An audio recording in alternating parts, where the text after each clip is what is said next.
सामाजिक कारकुन, और सबसे अहम बात कि वो लोगों को एम्प्लॉयमेंट से जोड़ने के काम पर यकीन रखते हैं। उनका एक ही फार्मूला है, अब वो है रोटी, कपड़ा और मकान। उनसे हम बात करेंगे कि कल जो हावड़ा के टिकियापाड़ा में जो घटना हुआ है, जिस तरह से लोगों ने पुलिस को मारा है, हम लोगों ने देखा सोशल मीडिया में और न्यूज़ चैनल्स में कि पुलिस को, रैफ को दौड़ा दौड़ा के मारा गया। तो इस पर बहुत सारी बातें, मिक्स रिएक्शन आ रही है। कुछ लोग इसको सही कह रहे हैं, कुछ लोगों ने कहा कि पुलिस ने पहले एक लेडी को मारा था, और बहर का बहुत सारी बातें हैं। तो हम लोग इसमें जुल्फ़िकार अली उर्फ बॉबी से बात करेंगे और उनसे रिएक्शन जानने की कोशिश करेंगे। बॉबी भाई, आप कल जो वाक़या हुआ है, कल जो घटना, इस पर क्या कहें? अस्सलाम वालेकुम, नमस्कार सभी दोस्तों को। रमज़ान की मुबारक मैं सभी भाई बहनों को देना चाहता हूँ। कल का जो वाक़या जो हावड़ा में हुआ जी, तो इसके लिए मैं यही कहना चाहता हूँ कि जो भी हुआ अच्छा नहीं हुआ, और बार बार हम रेगुलर बेसिस में यही कह रहे हैं कि आप सब अपने अपने लॉकडाउन का पालन करिए। तो पुलिस जो हमारे दुश्मन तो है नहीं, पुलिस हमारे दोस्त है। और आज के डेट में कलकत्ता पुलिस जिस तरीके से आम जनता के बीच में काम कर रही है, ये सबको पता ही है बंगाल के अंदर में कि किस तरीके से कलकत्ता पुलिस घर घर जाके खाना दे रही है, किस तरीके से जो बेरोज़गार है वहाँ तक भी वो पहुँच रहे हैं। तो मैं आवाम से यही कहना चाहता हूँ कि पुलिस हमारे दोस्त है, हमारे दुश्मन नहीं है। हम सब भाई बहनों को एक ही चीज़ समझना चाहिए कि आज जिस कोविड-19 की वजह से आज हम लोग जिस मुसीबत में हैं, पहली बात आपको मैं ये बता दूं, आप सबको पता है कि कोविड-19 की जो किट जो बनाई गई थी, वो किट भी फेलियर हो गई है। कोविड-19 का कोई वैक्सीन अभी तक बना नहीं है। वैक्सीन बनने में हो सकता है साल भर भी लग जाए, या अक्टूबर या दिसंबर के एंड तक बने। तो आप सोच सकते हैं कि हमारे जो माननीय मुख्यमंत्री श्रीमती ममता बनर्जी जी, वो कोशिश तो बहुत ही कर रही है। लास्ट टाइम भी मैंने कहा था कि वो तमाम लोगों के बीच में जा रही है। इस एज में भी, 65 की एज में भी वो हॉस्पिटल पहुंच जा रही है, बाज़ारों में जा रही है, लोगों को कोरोना वायरस के बारे में बता रही है, सेफ रहे। तो मेरा कहना ये है कि आप सब, पता है कि रमज़ान का टाइम है, 35 दिनों से आप घर के अंदर में बंद है, ये हमें पता है। मगर आपको एक ही चीज़ समझना पड़ेगा कि आज के डेट में ना इसका कोई वैक्सीन है, ना इसका कोई भी किट आज का डेट में है। तो आप अगर घर के अंदर में रहेंगे तो वही आपके लिए सबसे सेफ़ होगा।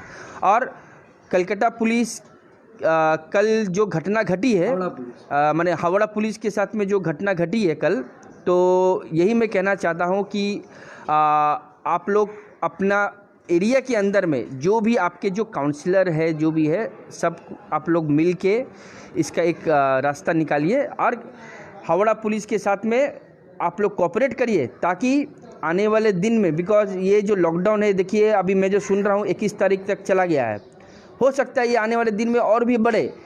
आप अगर गवर्नमेंट का, वेस्ट बंगाल गवर्नमेंट का साथ अगर नहीं देंगे तो ऐसा ना हो कि सेंट्रल से आर्मी डिप्लॉय हो जाए। अगर सेंट्रल से आर्मी अगर डिप्लॉय हो जाएगी तो आप सोचिए उस वक्त आपका मंजर क्या होगा।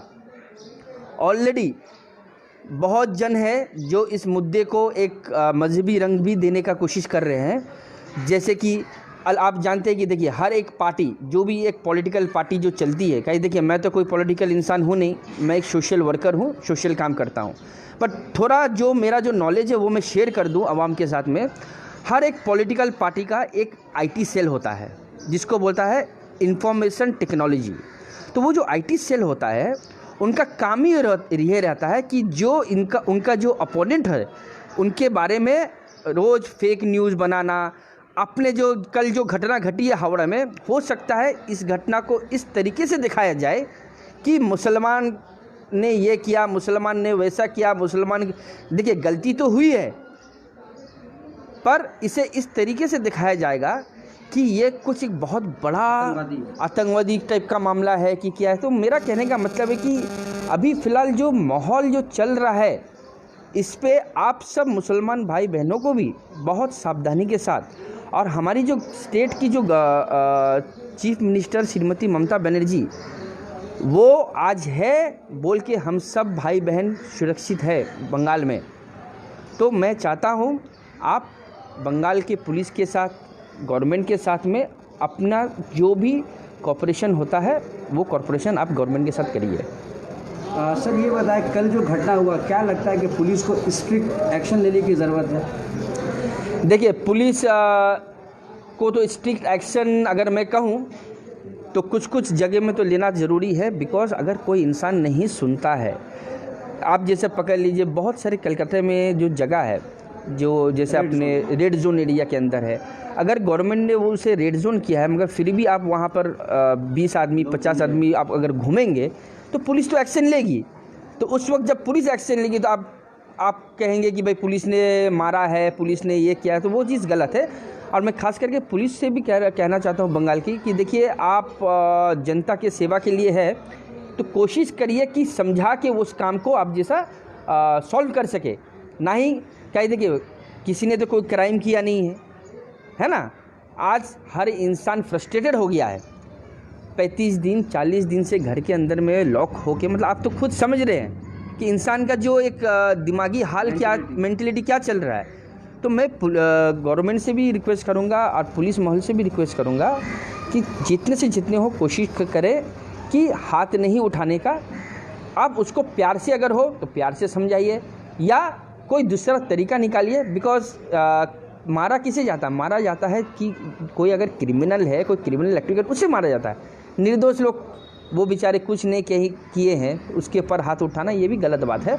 तो मैं रिक्वेस्ट करूंगा कि हमारे जो पुलिस प्रशासन है, थोड़े आप अपने जनता के साथ में भी थोड़े इस तरह से अपने आप को ये करिए ताकि कॉपरेट करके आप लोग चल सकें। सर ये बताएं, कल जहां घटना हुआ टिकियापाड़ा, उसको रेड जोन घोषित किया गया है, मतलब वो कोरोना से बहुत ज़्यादा इफेक्टेड है। और कल के घटना को लेकर नेशनल मीडिया ने कुछ अपने नेशनल चैनल में प्राइम टाइम में और बहुत सारे शोज़ में इसको दिखाया है और कहा कि ये लोग देश के दुश्मन हैं। क्या लगता है, कल जिन लोगों ने हमला किया है पुलिस लोगों पे, ये लोग वाकई देश के दुश्मन हैं या वाकई मीडिया यहाँ भी हिंदू मुसलमान दिखा रहा है? क्योंकि देखिए, ये लोग टोपी दाढ़ी वाले थे, जाहिर से बात है मुसलमान थे, आप क्या कहिए? देखिए, अभी जिस माहौल से हमारा देश जो गुजर रहा है, जो भी कल जो घटना हुआ, ये कोई हिंदू मुसलमान या कोई पॉलिटिकल कोई मैटर ऐसा था नहीं। जितना तक हमने मीडिया में भी, इवन इंडिया टुडे में मैंने उसे देखा है कि कुछ लोग वहाँ पर शाम के वक्त अफ्तारी के बाद वहाँ पर इकट्ठा हुए थे, तो उसकी वजह से हमारी जो पुलिस है उनको समझाने गए, तो उसी के बीच में कुछ आपस में कुछ हुआ उनके बीच में। तो बस वही मामला था कि पाड़ा मोहल्ला के अंदर में जो होता है वही चीज़ हुआ है। तो इसे कोई मजहबी रंग देने की कोशिश मत करिए। और दूसरी बात है, मैं ये कहना चाहता हूँ कि जैसा अभी मैंने कहा कि जो पॉलिटिकल पार्टी होती, सभी पॉलिटिकल पार्टी की अपनी अपनी आईटी सेल होती है। तो आप ये सोच लीजिए कि आज आप जिस स्टेट में है बंगाल में, तो इनका जो ओपोनेंट पार्टी है, पकड़ लीजिए कोई भी हो XYZ, तो वो हमेशा यही दिखाएगा कि बंगाल में ये हो रहा है, बंगाल में वो हो रहा है, ताकि वो गवर्नमेंट को नीचे गिराए। तो आज हमें यही सोचना पड़ेगा कि गवर्नमेंट के साथ में हमें कोऑपरेशन करके हमें चलना पड़ेगा, बिकॉज गवर्नमेंट, हमारी जो मुख्यमंत्री है श्री ममता बनर्जी, वो हमेशा हम लोगों के साथ खड़ी रहती है और वो कोशिश करती है कि वेस्ट बंगाल एक आवाज़ बने तमाम इंडिया के अंदर में। सर ये बताएं कि कल जो घटना हुआ, इसमें भावड़ा के खासतौर पे टिकियापाड़ा बेलियस रोड के लोगों से क्या कहना चाहिए अब अभी जो हालात है? देखिए, मैं यही कहना चाहूँगा कि आप सब हमारे भाई बहन जो टिकियापाड़ा में हैं, आप सब शांत हिसाब से आपस में बैठिए, डिस्कस करके। जो आपके वहाँ के काउंसलर है, मैं चाहूँगा कि वहाँ के काउंसलर आपके साथ में डिस्कस करें, और जो प्रशासन, हाँ, जो MLA है, MP है, प्रशासन के साथ में बात करके इस चीज़ को इमीडिएट इसको ख़त्म करें। बिकॉज आपको भाईचारा दिखाना पड़ेगा। कहीं हमारे इस्लाम में ये नहीं कहा जाता है कि आप किसी को मारे या किसी के बारे में कुछ गलत कहे। सल्लल्लाहु अलैहि वसल्लम ने कभी ये चीज़ कहा नहीं, ना ही हमारे हदीस में भी ये चीज़ लिखा है। तो आपको मैं यही गुजारिश करूँगा एज अ सोशल वर्कर कि आप अपने काउंसिलर, अपने एमएलए, अपने एमपी की हेल्प से पुलिस प्रशासन जो है, आज जो भी पकड़ लीजिए हॉस्पिटलाइज हुए, जो भी हुए, उनकी थोड़ा मदद करने की कोशिश करिए और आप लोग गवर्नमेंट के साथ कोऑपरेट करिए। ये सिर्फ टिकिया पारा नहीं, तमाम जितनी भी मुस्लिम एरिया है, मटिया बुरुज है, राजा बाज़ार है, मेहदी बागान है, जो एरिया है कलकत्ते के अंदर में, तो मैं चाहता हूँ कि हर काउंसिलर अपने एरिया के अंदर में कोशिश करे कि लोगों को बताए कि भाई क्या प्रॉब्लम है, क्या इशू है, रेड जोन में क्या किस सिस्टम से फॉलो करना है। इसे काउंसिलर लोगों को भी थोड़ा सामने आना पड़ेगा। सर ये बताइए, तो मीडिया बार बार चीख रहा है कि हावड़ा के शिवपुर में घटना हुआ और जिन लोगों ने किया वो सब मुसलमान थे, जाहिर सी बात है। लेकिन अभी फ़िलहाल एक हफ्ते में हिंदुस्तान में 2 बड़ी घटना हुई है। एक महाराष्ट्र के पालघर में साधुओं की मॉब लिंचिंग हुई है, कल भी उत्तर प्रदेश में साधुओं की मॉब लिंचिंग में मौत हुई है, उनको भी मर्डर किया गया है 2 साधुओं की। क्या लगता है कि मीडिया को न्यूज़ रिपोर्टिंग करते वक्त ईमानदाराना से अपना काम करने पड़ेगा या फिर एक धर्म के खिलाफ वो लोग बायस है, इस पर क्या कहिएगा? देखिए, मैं यही कहना चाहता हूँ कि मुझे पता है कि देखिए मीडिया को चाहिए टीआरपी, तो बिना टीआरपी का तो मीडिया चलेगा नहीं। और मीडिया चलती कैसा है? मीडिया चलती है टीआरपी से, मीडिया चलती है स्पॉन्सरशिप से चलती है। आज के डेट में क्या हो गया कि आप खुद देख लीजिए, हमारे जो देश का जो हमारा मीडिया, उसका पोजीशन कितना है। आज भारत देश का मीडिया का पोजीशन हो गया है 149 वर्ल्ड में। तो 149 अगर आपका मीडिया का पोजीशन है तो आपको खुद समझना चाहिए कि आप किस दिशा में जा रहे हैं। भारत एक आदमी का देश नहीं है, एक इंसान का देश नहीं है। भारत बहुत सारे लैंग्वेज यहाँ पर अलग अलग देश के लैंग्वेज है। There are so many states Bharat के अंदर में। तो ऐसा मत करिए कि मुसलमानी हर चीज़ कर रहा है, मुसलमानी ये चीज़ दलित कर रहा है, ये नहीं। अगर कोई चीज़ घटना होती है उसका इंट्रोगेशन जो होता है वो सरकार का काम है। सरकार का काम क्या है? इंट्रोगेशन करना। अभी मीडिया क्या है कि आपका कोई भी एफआईआर दर्ज होता है और वो जब कानून के अदालत में जब कोई भी मैटर चला जाती है, मीडिया इसमें क्या है कि पहले से उनका आंसर आ जाता है कि ये आदमी दोषी है, ये आदमी आतंकवादी है, ये आदमी ने ये कर दिया, ये आदमी। अरे भाई, जहाँ जजमेंट होने का बात है, जहाँ से जजमेंट होगा, हाई कोर्ट, सुप्रीम कोर्ट या लोअर कोर्ट, उन्होंने कोई फैसला नहीं किया। पहले से आपने क्या किया कि उस इंसान का अपने जो कैरेक्टर है उसमें तो आपने दाग लगा दिया। उसके बाद क्या हुआ कि जब फैसला आएगा सुप्रीम कोर्ट में, हाई कोर्ट में, तो वो जो इंसान है वो देखा गया कि वो उसने कुछ नहीं किया, बेकसूर है। उसके बाद आप क्या करोगे? तो मेरा कहने का मतलब है कि हर इंसान का एक इज्जत होता है। इज्जत को उछालना और गिराना ये सिर्फ ऊपर वाले के हाथ में होता है, हमारे हाथ में नहीं होता। हम तो एक इंसान हैं। हम कितने दिन इस दुनिया में जिंदा रहेंगे? हम एक लिमिटेड पीरियड के लिए आते हैं। हमारा काम क्या होता है कि इस दुनिया को अच्छा एक मैसेज दे के हम चला जाए।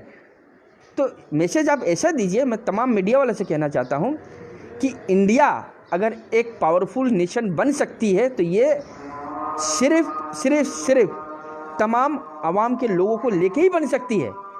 आप सोचेंगे कि भाई मुस्लिम के बारे में लिखना या दलित के बारे में लिखना या सिखों के बारे में लिखना, ऐसा मत करिए। जो ब्रिटिश सरकार जो करके गए थे डिवाइड एंड रूल, आज भी हम उसी सिस्टम से अगर चल रहे इस नए युग में, तो आप सोचिए तो हमारे जो यंग जनरेशन वो क्या करेंगे।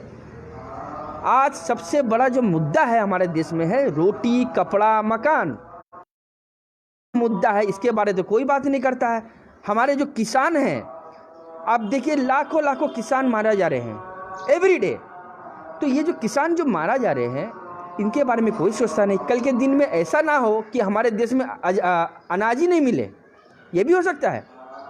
किसान का अगर हम बात ही नहीं सुनेंगे तो मेरा कहना मतलब है हमें कॉन्सेंट्रेट, तो सभी पॉलिटिकल पार्टी हो या गवर्नमेंट बॉडी हो, we have to concentrate on only one thing, that is how to reach the people, how to take care of the food, how to take care of the other demands of the people.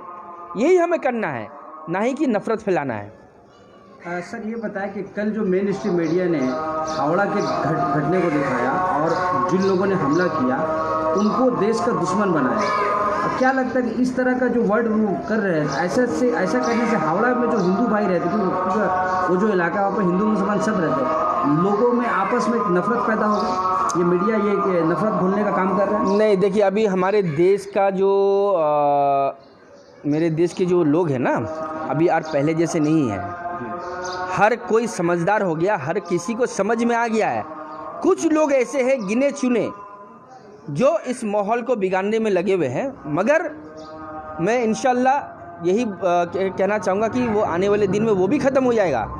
तो मेरा कहने का मतलब है, आप ये मत सोचिए कि कुछ मुस्लिम भाई ने जो किया है या कुछ इसमें, तो आप पहले इसका सीसीटीवी फुटेज देखिए। मैं कहना चाहता हूँ प्रशासन से, जिन लोगों ने इसे किया है उसको आप देखिए, देख के जो कानूनी जो कार्रवाई होती है उसे आप आगे बढ़ाइए।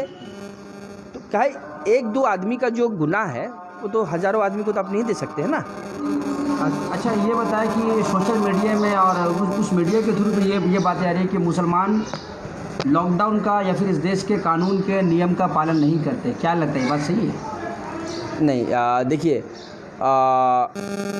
मुसलमान पालन करते हैं या नहीं पालन करते हैं, ये तो खुद मीडिया चैनल जो आप लोग सोशल मीडिया जो है या मेन स्ट्रीम मीडिया, देख कुछ मीडिया चैनल दिखा रहे हैं कि मुसलमान पालन नहीं कर रहे हैं, कुछ चैनल दिखा रहे हैं कि मुसलमान पालन। तो मेरा कहने का मतलब क्या है कि आप तो टोटल आवाम से मैं यही कहना चाहता हूँ कि आप जो भी कुछ करेंगे आप कोशिश करिए कि आप पालन करने का। कारण ये है कि आप से भी कुछ भी अगर गलती होगी तो आप पहले बात समझ लीजिए कि कुछ ऐसे मीडिया हाउस है जो उसे उठा के दिखाएंगे, जिससे क्या होगा कि बंगाल का बदनाम होगा। सर ये बताएं कि अभी जो हालात है, तो ऐसे में जिस 34 दिन से अपने घर पर है, लॉकडाउन है, इनकम नहीं है, ऐसे में लोग बहुत मेंटल स्ट्रेस हो गए, मेंटल वो उनका सोर्स ऑफ इनकम नहीं है। तो आप एज ए सोशल एक्टिविस्ट ऐसे इस मुसीबत के घड़ी में आप लोगों से आप क्या कहना चाहिए? देखिए मेंटल स्ट्रेस सिर्फ लोगों का नहीं, बहुत जनों का, मतलब हम लोग खुद ही मेंटल स्ट्रेस में है, 35 दिन से घर के अंदर में है। हमारा बिजनेस भी चलता है, बहुत जनों का इंडस्ट्री चलता है। अभी जो सिचुएशन है, ये जो सिचुएशन इंडिया टुडे में मैंने देखा, जो मेडिकल रिसर्च के जो हेड थे उन्होंने क्लियर कहा कि ये जो कोरोना वायरस की जो प्रॉब्लम है, आपको मिनिमम 10 वीक्स घर में आपको रहना ही पड़ेगा। और हाँ, 10 हफ्ता आपको घर के अंदर रहना ही पड़ेगा। 10 हफ्ता के बाद में, उसके बाद में आपको थोड़ा सोशल डिस्टेंसिंग मेंटेन करना पड़ेगा। बिकॉज ये क्या है ना, ये जो कोविड-19 जो है, इनका बहुत सारा स्टेज है। तो अभी तक तो कोई वैक्सीन आई नहीं है। तो जब तक वैक्सीन इसका जब तक लॉन्च नहीं होगा, तो आप पकड़ के चलिए आप एक रिस्क जोन में हैं। वैक्सीन निकल गया तब इंसानों को एक रिलीफ मिलेगा। जब तक वैक्सीन नहीं निकलेगा तो आप पकड़ के चले you're in the red zone. क्या लगता है अगर 3 तारीख के बाद अगर लॉकडाउन और अगर बढ़ता है तो ऐसे में मतलब देश की हालत क्या होगी? आप खुद भी एक बिजनेसमैन हैं, आपको क्या लगता है? देखिए, मैं पहले भी आपके चैनल न्यूज़ टैग इंडिया और हालत बंगाल को मैं कह चुका हूँ कि कोरोना वायरस जो है ये तो एक सबसे बड़ी महामारी होगी, मगर इसके बाद में अगर आप पकड़ लीजिए, अगर लोगों को सही से राशन नहीं मिलता है तो आने वाले दिन में भुखमरी एक सबसे बड़ा समस्या होने वाली है और स्टारवेशन। और मैं यही इसलिए बार बार हर चैनल को मैं कह रहा हूँ कि हमारी जो स्टेट है वेस्ट बंगाल, तो हमारी स्टेट को ये सोचना पड़ेगा कि जो राशन है आप 8 दिन के हिसाब से या 7 दिन के हिसाब से आप पर फैमिली को, जो आपके 144 वार्ड्स है, 144 वार्ड्स में आप क्या करेंगे, जो आपके काउंसलर्स हैं उनको कॉन्फिडेंस में लेके आप एनजीओ को भी इन्वॉल्व करिए अपने साथ। एनजीओ को इन्वॉल्व करने से क्या होगा कि हमें पता चलेगा कि भाई कितना अमाउंट का राशन दिया गया है इस वार्ड को, और इस वार्ड में जैसा कि मैं 53 वार्ड का हूँ तो मुझे पता चलेगा कि 53 वार्ड में कितने लोग हैं। बिकॉज यहाँ सिर्फ गरीब नहीं है, यहाँ पर नौकरी पेशा लोग भी है जो लाइन में खड़ा नहीं हो सकते हैं। जो सैलरी बेस आदमी है वो लाइन में खड़ा नहीं होंगे, तो हमें वहाँ उनके घर तक भी वो पैकेट पहुँचाना पड़ेगा। तो इस पर अगर देखिए, जानकारी तो जितने भी एरिया की जानकारी किसके पास होती है? एरिया के लोकल काउंसिलर के पास होती है। तो इसीलिए मैं बार बार हर मीडिया चैनल को यही कह रहा हूँ, सरकार से भी यही कह रहा हूँ कि एनजीओ जो रजिस्टर्ड एनजीओ है उनको आप कॉन्फिडेंस में लेके आप रेशन का जो सप्लाई है हर एक वार्ड में, 144 वार्ड है, 144 वार्ड में आप चालू करिए। प्लस जो ग्रामीण अंचल है जैसे 24 परगना हुआ, हावड़ा हुआ, मुर्शिदाबाद, तो यहाँ पर भी जो पंचायत के हेड है, पंचायत के हेड को एनजीओ के साथ लगा दीजिए, ठीक है ना। अब वहाँ के जो एमएलए है, एमपी है, आप लोग सब मिल के इस सिस्टम को एक सिस्टमाइज हिसाब से लेके चलिए। बिकॉज देखिए, कल मैं न्यूज़ चैनल को इंटरव्यू दे रहा था 24 आवर्स को, तो कल एक कॉल आया, वो उसमें क्या होता है कि लाइव इंटरेक्शन होता है हमारा। तो जब लाइव इंटरेक्शन में बहुत सारे एनजीओज भी हमारे साथ थे, तो अचानक मुझे मटिया बुरुज वार्ड नंबर 1 से एक सज्जन ने कॉल किया। तो कॉल करके बोल रहा है कि सर हमारे स्कूल के बच्चे को खाना नहीं मिल रहा है। तो मैं सोच के बहुत दंग हो गया, मैंने भाई ये क्या बात है। तो उनका कहना है कि हमें 1 किलो आटा दिया गया, 2 किलो चावल। तो आटा और चावल में भैया क्या होगा, आपको राशन देना है, आटा भी दीजिए, चावल भी दीजिए, आलू भी दीजिए, प्याज भी दीजिए और तेल भी दीजिए। बिना तेल का तो आदमी खाना नहीं बना सकेगा। तो आपको एक दिमाग से आपको पैकेज बनाना पड़ेगा कि भाई एक आदमी का जो घर का जो रसोई है वो टोटल एक्चुअली क्या क्या सामान लगता है, कैसा चलेगा वो, तो उसी हिसाब से आप अपना पैकेज बनाइए। Sir, do you think that Mamata Banerjee is doing good enough to fight this pandemic? Mamata Banerjee, Shrimati ममता बनर्जी जो है, she is doing a excellent job, इसमें कोई दो राय नहीं है। But the population of West Bengal is about 9.3 crores to 10 crores, right? Yeah. You have to understand, Mamata Banerjee is our chief minister. Mamata Banerjee is our health minister too. So you will see she is always live on the television. She is always interacting with the principal secretary, Mr. Rajiv Sinha, I suppose. Right? So they are updating the public. So this is a very good thing she is doing. And she is also visiting each and every wards, hospitals, village areas. So she is also going to the people, which I think no chief minister in India has done till now.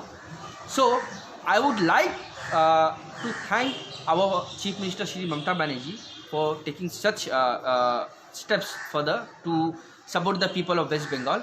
Now the question is that many people are thinking, yesterday there was one order passed by the Governor that people who find that they're in the first time of the COVID-19, they can be quarantined separately if they have any house. Or now the question comes, many people may not have houses, right? Yeah. Okay, now if you are quarantined in the house, so the letter which was mentioned that you have to inform the authority, so they will come and take care of you.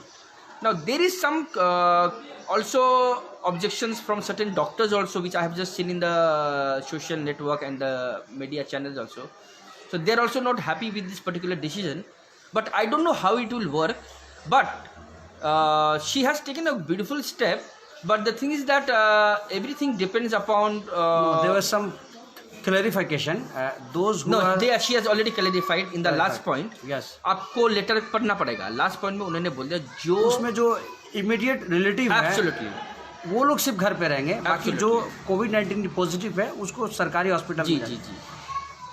ये बताएं sir कि BJP के leader बार बार बोल रहे हैं कि there is no implementation of lockdown in West Bengal. Do you think they are right? अगर implementation सही से लॉकडाउन का वेस्ट बंगाल में नहीं होता तो आज ये गुजरात से भी ऊपर चला जाता। सबसे ज़्यादा कोविड-19 केसेस गुजरात में हो रही है, महाराष्ट्र में हो रही है। तो हमारे ममता बनर्जी, श्रीमती ममता बनर्जी जी को तो हमें धन्यवाद करना चाहिए कि आज वो जिस तरीके से बंगाल के लिए काम कर रही है, आज आपको रिजल्ट सामने नज़र आ रहा है कौन सा स्टेट का क्या पोजीशन है। और मैं इसमें क्या बोलूँ, सर ये बताया कि जब निज़ामुद्दीन का जब न्यूज़ आया था तो लोग मीडिया वाले बोल रहे थे कि तबलीगी जमात के लोग कोरोना फैला रहे हैं, लेकिन वहीं के लोग अब अपना प्लाज्मा जो बांट रहे हैं, डोनेट कर रहे हैं, क्योंकि प्लाज्मा थेरेपी से भी इसका इलाज चल रहा है। तो मीडिया में इस तरह की बातें ज़्यादा नहीं आ रही, तो आप इस पर क्या क्या क्या कहेंगे? देखिए, ये जो प्लाज्मा थेरेपी वाली जो बात है, ये ज़्यादातर सोशल जो नेटवर्किंग चैनल्स है यही दिखा रहे हैं, बट स्ट्रीम जो मीडिया है, मेन जो मीडिया है, टीवी चैनल, वो नहीं दिखा रहे। अगर ये हो रही है तो बहुत ही अच्छी, it's a very good message to the people of India that यहाँ कोई रिलीजन नहीं होता है।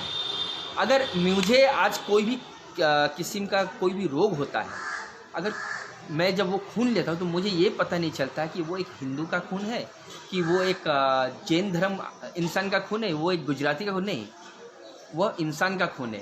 बी पॉजिटिव हो सकता है, बी नेगेटिव हो सकता है, बी प्लस हो सकता है या ए प्लस हो सकता है। तो इंसान का जो खून है इसमें आप फ़र्क नहीं कर सकते हैं, राइट।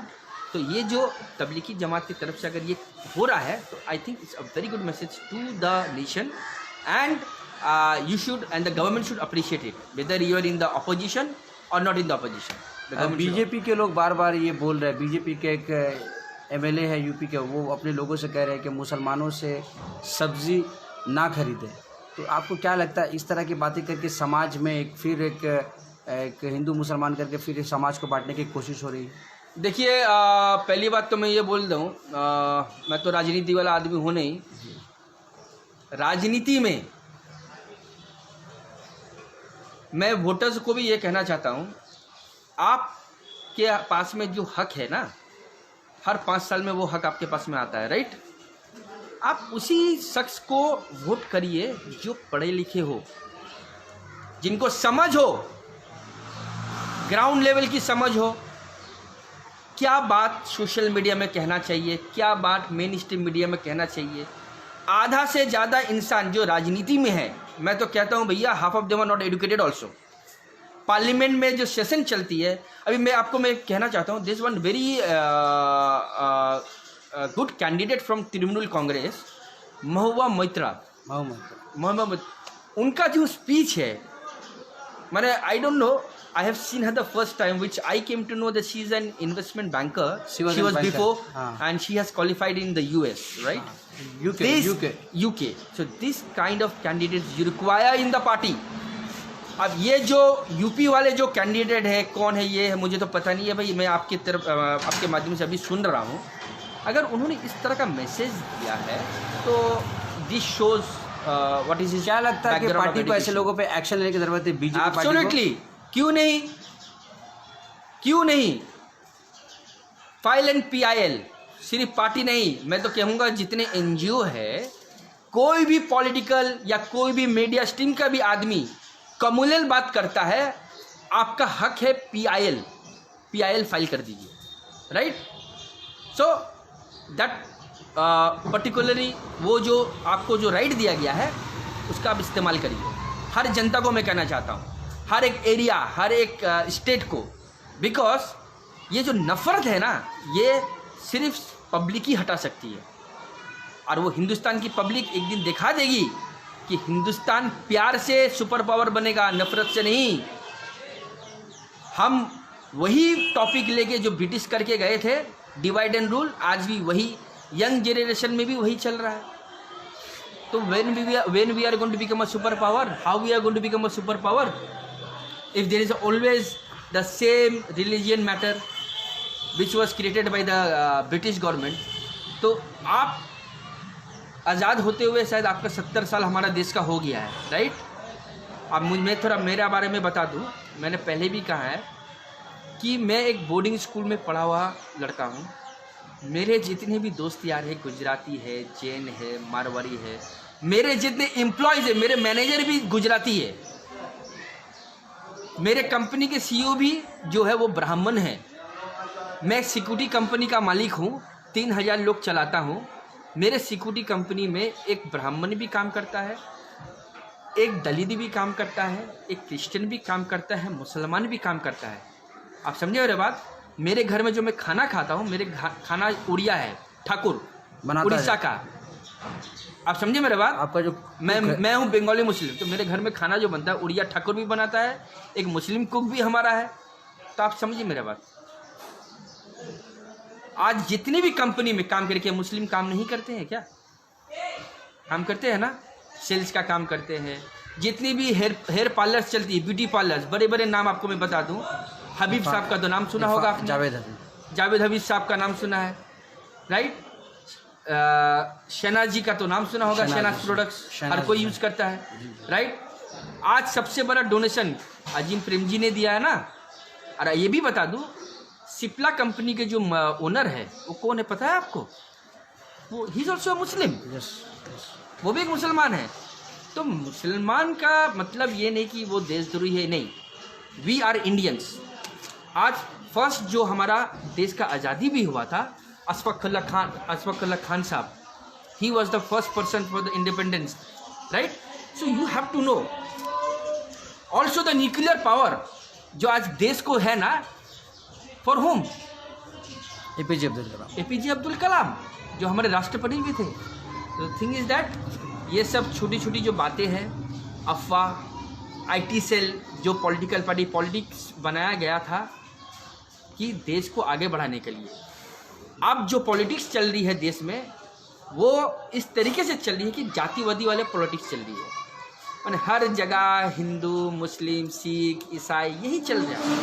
तो इसे हम पब्लिक ही ख़त्म कर सकते हैं। आपके पास जो वोटिंग पावर है, वो बटन है आपके हाथ में, वो वोटिंग पावर है। और इस तरीके के अगर कोई भी पॉलिटिकल पार्टी का एमपी हो या एमएलए हो या कोई भी हो, मीडिया रिलेटेड कोई पर्सनैलिटी हो, सेलिब्रिटी हो, you have the right which is filing a PIL, आप PIL फाइल कर दीजिए या आप FIR कर दीजिए उनके ऊपर। आप समझे मेरे बात? तो let him go and face the court, court will decide उसको क्या सज़ा होना है, नहीं होना है, लेट द कोर्ट डिसाइड। और तमाम मुसलमान भाई बहनों से ये कहना चाहता हूँ, कोई भी काम ऐसा ना करे जिससे कौम का बदनामी हो। आप समझे मेरा बात? आपके पीछे आज के डेट में हर कोई ऐसा लगा हुआ है कि किस तरीके से मौका मिले इनको बदनाम करने के लिए। सो मैं रिक्वेस्ट करूँगा कि आप अपना रमज़ान को पूरे इंजॉय करिए, ईद को भी इंजॉय करिए, इबादत घर से और इबादत आप नमाज़ पढ़िए, अपने घर में इबादत करिए, नमाज़ पढ़िए, ठीक है? तो यही रिक्वेस्ट करना चाहता हूँ। और सर लास्ट सवाल, we have also heard that you own a NGO named Bengal helping trust. So during this time of crisis hour, how you are working, ये थोड़ा सा इस पर देखिए। अभी क्या है कि बंगाल हेल्पिंग हैंड ट्रस्ट, अभी मैं खुद जिस वार्ड में हूँ, 53 वार्ड में हूँ जी, तो यहाँ पूरा रेड जोन है एक्चुअली जी जी। तो हम लोग, आप लोग ने हमें कवर किया था, न्यूज़ टैग इंडिया, हालत बंगाल, 24 आवर्स, चैनल 10 जी जी। अभी क्या हो गया कि हम लोग वो जो बांटने वाला जो सिस्टम था कि लोगों को एक डिस्टेंस मेंटेन करके बांटा जाता था, वो सिस्टम हमने बंद कर दिया, because now our area is enter in the red zone. अभी हम क्या कर रहे हैं कि हमारे जो वॉलंटियर्स है उनको हम स्कूटी के माध्यम से वो क्या कर रहे हैं कि उनके मीडिया के रिलेटेड जो भी क्वेरीज आ रही है, जो भी फ़ोन कॉल्स आ रही है, we are going reaching the houses of that particular person and dropping, and that radius is maximum 5 kilometres to 10 kilometres. Okay, तो इस रेडियस के अंदर में अभी हम काम, बिकॉज अभी क्या है कि हम लोग रफ़ी अहमद कुदवाई रोड में है, तो यहाँ से 5 से 10 किलोमीटर एब्सोल्युटली कोई फ़ोन करता है, somebody is in need, somebody needy, if they call you will help them out। जी जी जी, हमारे जो वॉलंटियर्स है उनका नंबर दिया हुआ है, तो हम चाहेंगे एक दो नंबर दे, ताकि कोई जो वीडियो देख रहे हैं अगर कोई ज़रूरतमंद है वो ज़रूर वो नंबर मैं आपको दे दूँगा। अभी आप अगर दे सकते हैं तो अच्छा, मैं आपको वो नंबर देता हूँ। जी जी जी, आप जो वॉलंटियर है, जो वॉलंटियर्स है, जो आप लोग का हॉटलाइन नंबर जो है, if you have the number. और हाँ, नंबर है 844 380 4431। फिर से मैं कहता हूँ जी, 844 380 4431। तो किसी को भी राशन की ज़रूरत है जी जी, और वो 5 से 10 किलोमीटर, मतलब एब्सोल्युटली कलकत्ता के हम लोग बीचों बीच में है। देखिए, पहले तो मेरा दमदम तक चला जाता था जी, 24 परगना, दमदम, हावड़ा, बट अभी क्या कि बिकॉज हर जगह तो रेड जोन हो गया ना जी जी, इसलिए भी पुलिस का रिस्ट्रिक्शन भी है एब्सोल्युटली। तो रिस्ट्रिक्शन की वजह से हमने क्या किया कि 5 से 10 किलोमीटर के अंदर में, प्लस क्या होता है कि पुलिस परमिशन मिलने में भी थोड़ा दिक्कत हो रही थी हमारे एनजीओ को, तो एनी हाउ हम मैनेज कर रहे हैं and we are doing the work. तो अभी आप कलकत्ता के अलावा हावड़ा हुगली में भी आप कर रहे हैं शायद, आपने बताया था। नहीं, वहाँ तो हमारा हो रहा था, है, जो अच्छा। टीम हमारा काम कर रहा था, मगर क्या कि अभी तो सब रेड जोन हो गया, तो अभी हावड़ा पहुँचना मुश्किल है, तो अभी इसीलिए हम लोग 5 किलोमीटर 10 किलोमीटर के अंदर में विद इन कैलकाटा काम कर रहे हैं। तो thank you so much mister Zulfikar. तो नाज़रीन, हम लोग जिनसे मिला है वो थे जुल्फ़िकार अली